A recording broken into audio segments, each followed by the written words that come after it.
Si recuerdan que la molécula del oxígeno estaba como en forma, bueno, en forma, va a sonar redundante, uniforme, porque tenía los mismos átomos que eran el oxígeno y entonces tenía una carga uniforme. Entonces, a este tipo de moléculas se les conoce como no polares o no polar. Es una molécula no polar, ¿ok?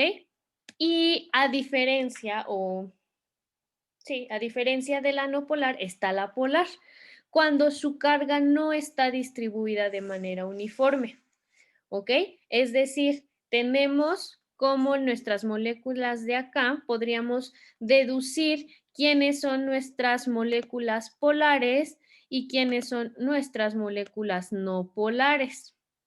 Entonces, tomando en cuenta que las no polares tienen una distribución uniforme, ¿quién de estas sería no polar? ¿Cuál de estas seis? No Sí. polar podría ser la ¿O de dos? O2. Es la única, ¿ok? Es la única, ¿por qué? Porque tiene la carga de forma equitativa, o sea, está no hay una distribución de cargas. Y las no polares, ¿quiénes serían? Todas. Todas las demás. Todas las demás, como dice Ezequiel. Todas las demás porque su carga es diferente. O sea, no tenemos el mismo átomo. Entonces, como no tenemos el mismo átomo, no tienen las mismas cargas. Entonces, toda esta y esta serían no polares. ¿Ok? Entonces, ahorita ustedes, espérenme tantito. Entonces, vamos a ver las principales características de qué es lo que le da la polaridad a una molécula o por qué es polar o qué es polaridad. Ok, las características pues van a depender principalmente de los átomos que la conforman, es decir, quiénes son estos átomos, cómo nos van a dar la carga dentro de nuestra molécula y demás. Ahorita vamos a ver un ejemplo del CO2 que nosotros la habíamos categorizado como no polar. Sin embargo, el CO2 es una molécula polar, perdón, no polar y nosotros le pusimos que era polar. Entonces, ahorita vamos a ver sus diferencias, ¿no? Entonces, va a depender de estos átomos, que es cómo la conforman, cómo van a conformar a nuestra molécula. Va a depender del tipo de enlace que tengan, un enlace sencillo, un enlace doble, un enlace triple, ¿ok? Depende de su enlace o si es iónico, covalente, ¿se acuerdan que ya vimos todo esto? Va a depender de esto también y va a depender de la geometría molecular, que también ya la vimos, la geometría molecular. Es decir, si es lineal o si es angular o si es tridimensional, ¿ok? Esto le van a dar su característica a la molécula para concretar si es polar o no polar.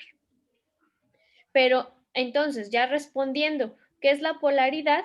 Pues es cuando las cargas eléctricas de una molécula se separan, ¿ok? Puede que se separen y se convierta en una molécula polar o puede que se mantengan distribuidas de forma equitativa y nos formen una molécula no polar. ¿Ok? Entonces ustedes me avisan. Que, no está, que los componentes no están distribuidos de manera uniforme. ¿Es correcto eso, querido Yandel?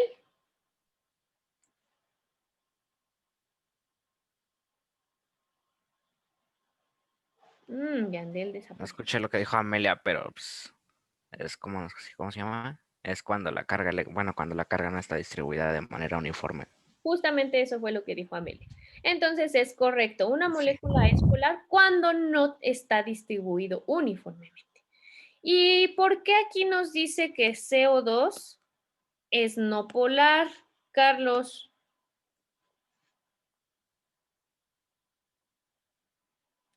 Carlos. Mande. ¿Por qué CO2 no es polar? Ah, ¿Qué significa que sea no polar? que la carga está distribuida, o sea, pues son iguales de los mismos lados. Y eso habíamos dicho en las diapositivas del ejercicio anterior. Sí.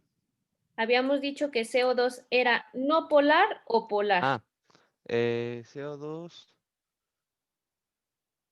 era no polar. ¿Segurísimo que dijimos eso ese ratito? No recuerdo. No, nada más habíamos dicho que la única molécula que era polar, perdón, eran todas las demás, y la única que era no polar, ¿quién era? O2. O2, ¿ok? Entonces, aquí, ¿qué es lo que está pasando? Vamos a analizarlo. Dice, si las moléculas tienen más de 2 átomos, saber si son o no polares requiere mayor análisis. ¿A qué se refiere esto? Obviamente, si nosotros tenemos una molécula de 2 átomos, como es el caso del, aquí del cloro, que tenemos 2 moléculas de cloro, es muy fácil saber si es polar o no polar. Porque obviamente si solo tiene 2 átomos del mismo elemento, sabemos que es no polar. Pero ¿qué pasa cuando tenemos una molécula con 3 átomos? Aquí es más complicado conocer cuál es la polaridad de la molécula. Entonces, aquí nos muestran estos 2 ejemplos de agua y de CO2. Dice, en el caso de la molécula del agua, vamos a empezar por ella. Se considera polar porque en un extremo es parcialmente negativa. ¿Cuál es ese extremo? ¿Cuál es, chicos? ¿Qué cosa? ¿Rojo, Miss? No. ¿El del oxígeno? Bueno, sí, perdón, el rojo, el del oxígeno. Sí, muy bien, Luis. Solamente tenemos un extremo parcialmente negativo. Y del lado opuesto es parcialmente positivo. ¿Ok? Que son los dos los dos hidrógenos. ¿Ok? Entonces sabemos que su carga no es equitativa, ¿no? Por lo tanto es polar. Vámonos con el CO2, que esta es la que causa un poco de ruido. La molécula del CO2, su región central, donde se localiza el átomo del carbono, es más positiva, ¿sí? ¿Cuánto era la electronegatividad del carbono? 2.5. 2.5. 5. Que las regiones laterales donde se ubican los átomos de oxígeno. El oxígeno es el que tiene mayor carga, era de 3.5, si no mal recuerdo, en cuanto a la escala de electronegatividad. Sin embargo, el carbono tiene esta carga, sigue siendo menos electronegativo, pero sigue teniendo una carga alta, ¿sí? O sea, si lo comparáramos con el hidrógeno, ¿cuánto era la del hidrógeno, chicos? ¿Cuánto era la electronegatividad? 2.1. 2.1. No varía mucho, pero sí. O, por ejemplo, con la de ¿cuál otro que tenga una carga muy pequeña? El litio, ¿no? Que tiene 1. Y bueno, los que están del lado izquierdo, sí, izquierdo. Entonces, dice, la distribución de la carga en la molécula no es la misma, eso sí lo sabemos, pero ningún extremo de la molécula es más positivo o negativo que el otro. Es decir, si nosotros tuviéramos un extremo más positivo que los otros, ahí podemos decir que se considera polar. Pero si lo tenemos de manera uniforme, quiere decir que nuestra molécula es no polar. ¿Ok? ¿Dudas hasta aquí?